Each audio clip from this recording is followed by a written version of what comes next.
Holding on to hurt doesn't protect you. It doesn't give you back what was taken. It doesn't repair the past. All it really does is make your life smaller. Start shaping yourself to fit inside the wound. Your world shrinks to the size of the pain. In trauma healing, there is a word called integration. It is not the same as resolution. Resolution is when things are solved, forgiven, and neatly finished. Integration is very different. It is when you allow what happened to be part of your story, not the entire story. It is when you let the pain have a seat at the table, but you don't let it run the whole meeting. That is what peace looks like. It is saying, denying this happened. I'm not excusing it either, but I am deciding not to carry it like a heavy bag every single day. At first, that may sound unfair. It felt that way for me for a long time. I thought if I release my anger, if I stop replaying the argument or betrayal over and over, then who will hold them responsible? Here is the uncomfortable truth. They are probably not thinking about it anymore. You are. You are the one losing rest. You are the one replaying it. You are the one reliving it. Making peace is not about them at all. It is about you reclaiming your own mind, your body, your energy. Peace does not say you were right. Peace says, I'm done letting this pain take more from me than it already has. That's not permission. That's not weakness. That is strength. That is power. I didn't believe this for a long time. Honestly, I thought boundaries were harsh. I thought creating limits meant shutting people out forever or building walls around myself. What I have learned, both from research and from my messy, imperfect life, is that boundaries are not about pushing people away. They are about keeping yourself rooted in who you really are. When you deal with someone who refuses to acknowledge the harm they caused or someone who takes no responsibility, it is easy to get trapped in a cycle. You might feel you have to keep the door open, maybe because of guilt, maybe because you were raised to believe that cutting ties is unkind, maybe because deep down you're still waiting for that moment when they wake up and say exactly what you've always needed to hear. I understand that longing. There are people in my life I waited years to hear from. I kept the door half open. I kept showing up, sometimes not out of courage, but out of fear. Fear of being called cold, fear of being seen as selfish, fear of being misunderstood. But here's what I know now. If you keep showing up to relationships where your boundaries are ignored or disrespected, you slowly begin to disappear. It doesn't happen in one dramatic moment. It happens quietly, slowly. You stop speaking up. You stop asking for what you need. You doubt your own inner voice. You shrink piece by piece. And the truth is, you cannot love others well if you are abandoning yourself. You cannot live with real compassion if you are always depleted, resentful, or hurt. Boundaries are not cruelty. Boundaries are integrity. They are how we say, I care about you, I care about me too. They remind us that kindness does not have to mean self-sacrifice. I once had a conversation with someone who had deeply hurt me. They wanted to reconnect with accountability, not with honesty, not with any change. They wanted the surface-level version, the kind where I would have to pretend the past didn't exist. For a moment, I felt pulled to agree. Maybe that's the loving thing, I thought. But my body disagreed. My stomach tightened, my chest felt heavy, my voice went quiet. I realized something important. My peace cannot come at the cost of my truth. I can still wish them well. I can still hope they heal. But I can do it from afar. There is a common misunderstanding that boundaries are punishment. That if you draw a line, you are being petty or dramatic. But healthy boundaries are not about punishment. They are about protection. They protect your emotional health. They bring clarity. They help you say, this is what I can offer. This is what I cannot. This is what I need to feel safe, to feel whole, to keep loving without resentment. And here's the unexpected gift. The clearer your boundaries, the more love and compassion you actually have. Because you are no longer pretending to be peaceful while secretly drowning inside. Protecting your peace is not selfish. It is brave honesty. It is giving yourself room to heal without reopening the wound. every time someone else chooses to ignore it. When reconciliation is not possible, you grieve not only the relationship itself, but also the dream of what it could have been. This is something we don't talk about often. We understand grief when someone dies. We bring flowers, we prepare meals, we give one another space to cry. But what about the grief that comes with no funeral? About the grief that shows up after a best friend walks away, a parent turns distant, or a sibling becomes a stranger? That is called ambiguous grief, and it is real. It is invisible, exhausting, and sometimes heavier than the grief we can name. In my research and in my own life, I have seen countless people dealing with unreconciled relationships. Almost always, beneath the anger, beneath the numbness, beneath the silence, there was grief. Grief not only for what happened, but also for what never happened, for the apology that never came, for the conversations that never unfolded, for the healing that never began.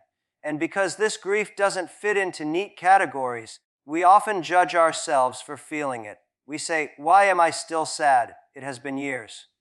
Or, "They never cared, so why do I still care?" But caring is not weakness, is not foolishness. It is proof that you are human. When you love, or even when you only hope to love, you build dreams, expectations, pictures of what could be. Pictures are torn down. You must grieve them. We think grief belongs only at endings, but often we grieve things that never truly began. Who was never emotionally present? A friend who disappeared without a word. A partner who never really saw us. And when we are making peace without reconciliation, we are not just releasing a person. We are letting go of the vision we had of them. We are grieving an idea, and that is no small thing. I used to think moving on meant getting over it. That grief was a straight road with a finish line. 5 stages, check them off, and you are done. But grief doesn't behave like that. Grief loops back. It sneaks up in songs, in birthdays, in random places. It is messy, not linear. It is deeply human. What helps is naming it. Saying, "This is grief," even if no one else sees it, even if the person who caused it denies it. When you name it, you stop gaslighting yourself. You stop burying it in shame. You begin to give yourself permission to heal. And grieving someone who is still alive, that can be the loneliest grief of all. Because you might see them posting online, passing you in town, or even sitting at the same dinner table, living as if nothing happened. And it feels like the grief is yours alone. But when you allow yourself to grieve, it can soften you. It doesn't weaken you. It makes space for peace, even without reconciliation. You don't need closure to grieve. You don't need permission to mourn what never was. Grief is not a mistake. It is the price of a heart that dared to love, to dream, to hope. The most painful truths I've had to accept is that some people will never see your side. They may never say, "I hurt you." They may never admit the truth, not because you imagined it, but because they cannot or will not face it. And that is hard when you've spent so much of your life trying to be understood. We share our hurt with the ones who caused it, because we hope they will meet us with empathy. Hope connection can be repaired. We explain, we repeat, we try to prove our truth until we are exhausted. Sometimes we believe that if they could just understand, then maybe we could finally let go. But what if they never do? What if they dismiss you with, "You're too sensitive," or "That's not how I remember it"?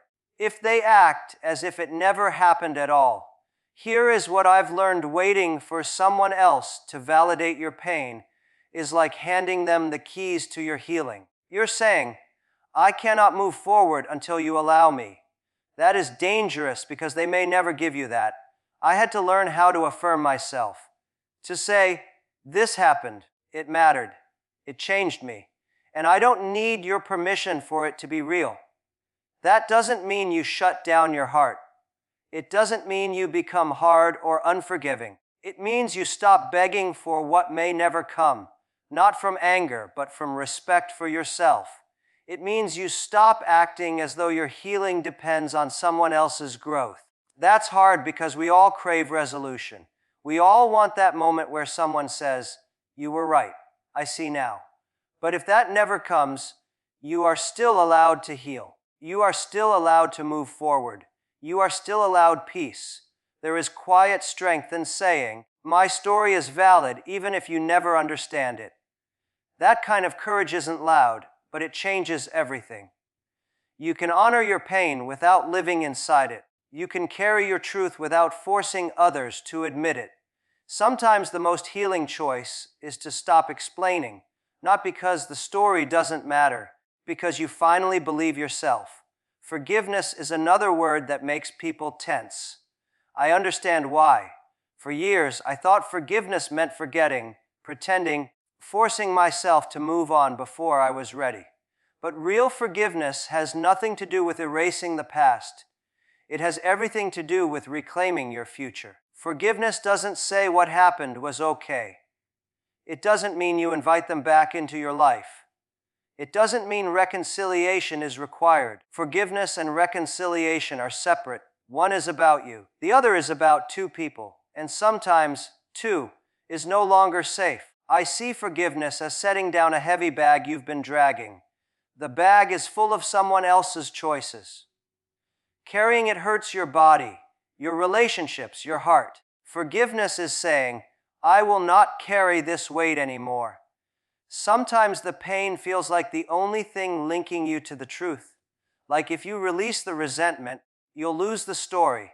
But letting go does not erase the truth. It shows you trust the truth enough not to grip it so tightly. Read a definition of forgiveness.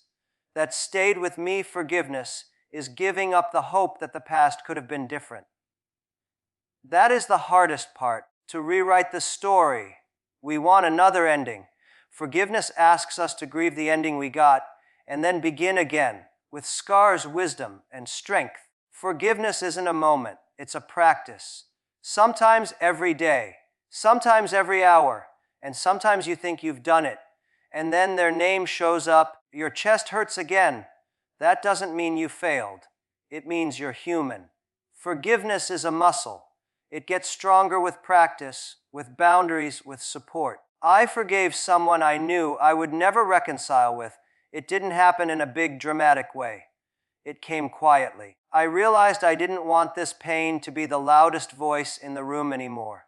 I wanted peace more than I wanted to be right. I wanted freedom. And that is forgiveness. Saying, I release this, not because it didn't matter, but because I do. So here we are. We've talked about peace, not the picture perfect kind, but the raw, deep, earned kind. The peace that comes when you stop waiting for someone else to fix what they broke. The peace that says, I can heal even if you never apologize. We've talked about boundaries as sacred, grief as real, validation as self-given, and forgiveness not as forgetting, but as freedom. Making peace with people you'll never reconcile with is not betraying your story. It is declaring that your story is worth continuing. You are not weak for letting go. You are not cruel for drawing boundaries. You are not dramatic for grieving what others cannot see. You are a human being doing the quiet, brave work of healing. There will still be days when the past stings. That does not mean you failed. It means you are alive and still open-hearted. And there is no courage greater than that. You are allowed to choose peace. You are allowed to choose yourself.